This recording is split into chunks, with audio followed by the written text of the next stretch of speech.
Good morning, Vancouver. I'm having now a breakfast and time for me to go home.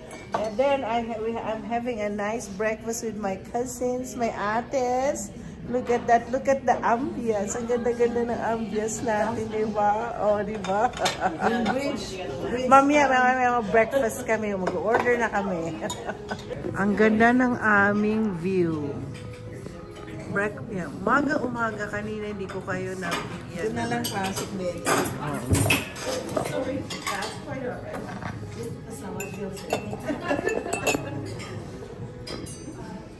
Ito mga ate ko, mga retired na yan. Ako'y malapit na rin.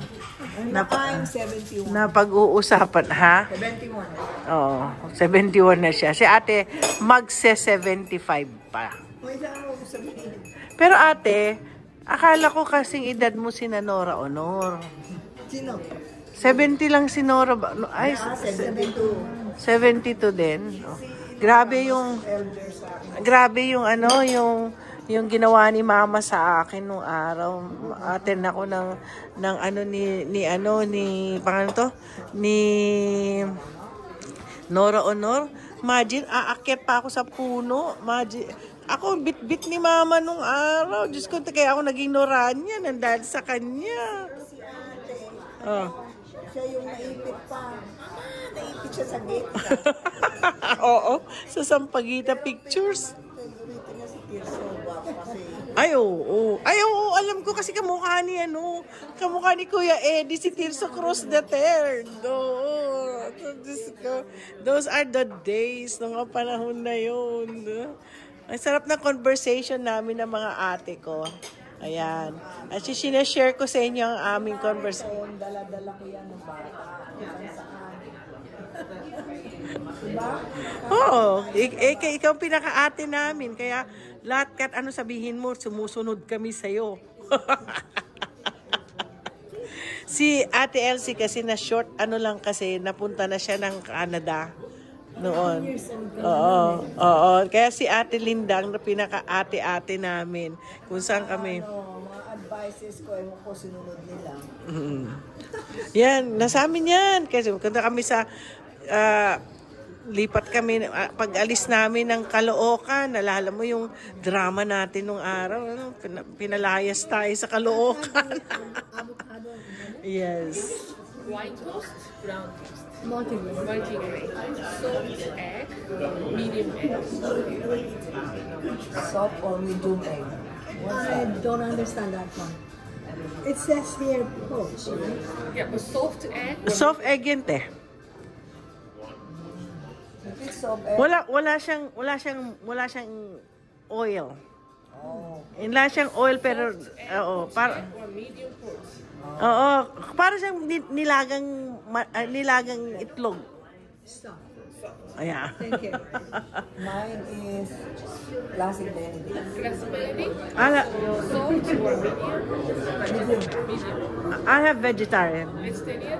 Soft or How come you guys having just Benedict's then the omelette?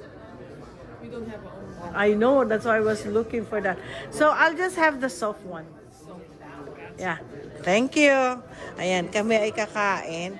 Popost lang muna ako. Ayan. Yung pinag-uusapan natin yung pagpunta namin si Mama. Oo, si Mama. Alam mo na ano kay Mama kasi sa lahat naman na natatandaan niyang pangalan, ako at saka si Mako. Alam niya Marie Antoinette Cortez Alon. Tapos si Michael, si Mako naman Michael Alon Noblesa. Ganun. Nakakatuwa. Kasi imagine may dimension na siya noon. Nakakaano talaga si Mama, maalala niya yung May June magabat niya makita. Brother daw. na-miss ko talaga si Mama. Pag nangungumun yung gabi, sabi niya, thank you.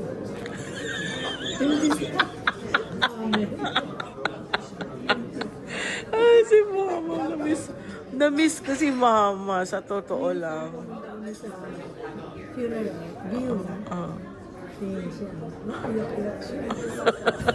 Sakay namin kayo dyan, sabi ng Jim.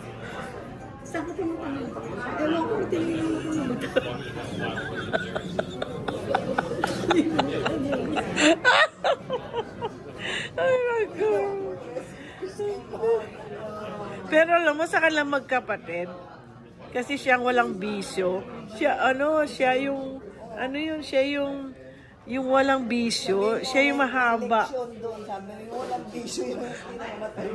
Oo, hindi, tsaka hindi. Siya matagal. Pero alam mo, sa totoo lang, ang dami rin namang sakripisyo.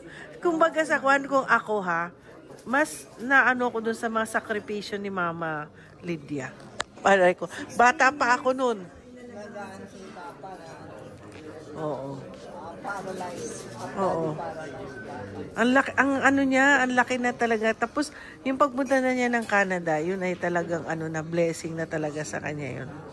Talagang, at least Matanda na ako, hindi pa ako. Si Greg, nakaagabang sa telephone. Mga sino mga... Pati yata si Nini. Kaya pag pumunta ng tawag nito, ng Pilipinas si Mama, sabi ng daddy ko, wow, ang ganda-ganda mo na nang. Natuwa ako yung nag-reunion sila magkakapatid. Oo, grabe. Oo, buhay pa sila. Buhay pa. Na, Daming picture ko doon sa nasa akin napunta yung maleta na puro picture na old. Siguro bigyan ko. pakita mo sa akin para ilalagay ko sila, iskandok ko na lang sila. Tapos pwede na nating itapon. Gusto dito Nasa na banda? Sa bahay mo? sa bahay, yung maleta na Pipick upin na lang namin. Magdra-drive kami dito ni Myla. Pick upin namin. Para iskandok ko na. Maganda na ngayon Pwede mo restore sa Yung lugar ko doon, wala naman na tao kahit doon kayo mag-stay ni Myla. Sa likod noon, tapos sa box may roamers doon. Masarap yung burger. Oo. Pang likod noon, lalakarin mo yung tubig. Oo. Yung lugar ni Grabe yung... Gusto ko talagang gusto ko makita. Pero alam mo, isa sa magandang relationship ng magkakapatid na Alon. Kahit paglasing lang naman kasi sila, nag-aaway-away. Pero pag maaga, the next day, labing-labing na sila. Kumbaga sa kwan they all love each other. Kaya nga si daddy noon, nalala ko, ang nagko-compete sa attention ng tatay ko, si Tito Muling at saka si Mama Leti. Sasabihin ng daddy ko, ikaw bakit ka nakikipag-compete, Leticia? Ang asawa mo, abogado, judge pa. Abogado at saka, judge na yata si Tito nun. Oo. Siya, inatake siya. Inatake siya sa puso, tapos daw yata sa drum. Para siyang nalunod. Kasi yung face niya, doon sa Yes. Oo. kwento na yun talaga hindi ako nag-iintindi talaga. Inatake siya sa puso. Tapos yun. Ha? Ay, huwag natin isama sa vlog yan kasi yan, controversial. Saka na lang natin, ikikwento ko sa inyo mamaya. Pero nakakatuwa.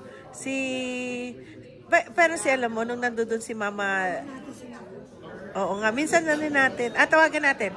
Alam mo Anak mo si Diwa. Sasabihan ko si Mako, panoorin mo yung vlog namin, Conversation with My Ates. Alam mo, actually, ito, ipapakita ko na ito mamaya kasi ako kahit na hindi na yung editor ko, ako na Conversation with My Ates. Breakfast with My Ates. So anyway, natutuwa ako sa nung si Daddy, first time yata umuwi ni Mama Lydia sa Pilipinas, 'di ba sabi niya? Oo, binigyan kayo ng natatay ko ng pocket money. Hindi lang yun. Binilan niya ang magagawin. Yeah, please. I'm okay. I'm fine. Binilan siya ni Mami yung Oo, pinag-shopping nga talaga niya. Ganun kamahal ni Daddy. Ganun kamahal ni Daddy ang mga tapos ito naman si Tito Toke naman, syempre may pera na si Tito Toke. Yung mga anak naman. Pag nandoon darating si Tito together with Karen, Elsie Jr. Si Daddy will give 10,000 pesos. Malaking pera na nung araw na yun. Pang shopping ng mga anak, sabi. Oo, binibigyan ni Daddy ng shopping. Si Jimbo, paborito ni Daddy, dahil wala pa siya ako. Oo. 1,000 yan. Oo. Binigyan pa yan ng silyang maliit. Oo. Ganon si Daddy ka magmahal ng ano. Pero alam mo, natutuwa ako nung bagong namatay si Daddy. Hindi na siya umiinom eh. Hindi na siya umiinom. Parang lang na siya, yung parang oo. Tapos kinuha niya si Lolo noon, oh. Nung time na yun, wala na, hindi na rin umiinom. Pero kinuha niya si Lolo. Sabi niya, pa, doon ka na sa amin. At doon, at least naalagaan ka. Oo. Kami talagang doon naalala ko pa yun. Sa away namin ng daddy mo, baby ka pa nun eh. Natusok ko lang yung bumbunan mo, tapos kinubera mo. Nagilin ko, hindi ko makalimutan. Kasi parang magkaaway kami nga. Hindi, alam mo si Daddy kasi siyang panganay na lalaki sa mga apo. Sa mga apo. Inaaral niya, nag-share siya ng half-body paralyzed na si Papa. Ang maganda sa atin, may sumuportang kamag-anak. Oo. Si Papa, ay si Daddy nito, parang binibigyan ng si Ate Baby. Ikaw noon kay Lola Lolo. Oo. Laki ng nito, nursing. Nanirinig ko yung pera. Oh, si Lola Loleng. Yeah. Yun ang gusto ng nursing kasi Oh, para makuha mo mga ano mo. Oo. Pero alam mo, naalala ko nung namatay yung daddy ko. Si Lola Loleng. Para siya yung asawa. Grabe yung iyak niya sa para sabi ko, Lola, parang ikaw, si Mami ang asawa, hindi ikaw. Anyway, mahaba ng ating conversation. Pero mamaya, at natutuwa naman ako. Iba rin yung memories eh. Oo nga. Ito na ako. Masaya ako at may conversation kami ng mga ate ko. Kasi bihira po kami magkasama. Pero maganda lang kasi 45 minutes away lang ako sa kanila pag nag-aeroplano. Tapos mga 4 hours away pag nag-drive kami. So, mapapadalas din ang namin. 71 na ito, 75 na ito, ako 62. Ay, ano bang gagawin namin kundi kami na lang, ituloy namin ang bago malimutan na ang pangalan. Hindi. Itutuloy namin ang magandang, masayang relationship ng mga Alon brother and sisters. Si panganay, si Mama Lydia, si Daddy ang second, si Tito Toke, Tito Muling, at si Mama Lydia. Ay, Mama Leti. So, yung mga yan, magkakapatid yan. Wala na si Mama. Ano ka ba? Tapos silang magkakapatid, nag-aaway-aaway lang yan pag lasing sila. Pero pagkatapos wala lang hangover, labing nila ang isa't isa. Kaya ganun po. Kaya kayo po, pag meron kayong mga kapatid dyan, wag na po kayo mag-away-away. Bati-bati na kasi matatanda na po tayo. Okay? O sige na po, babush! Thank you.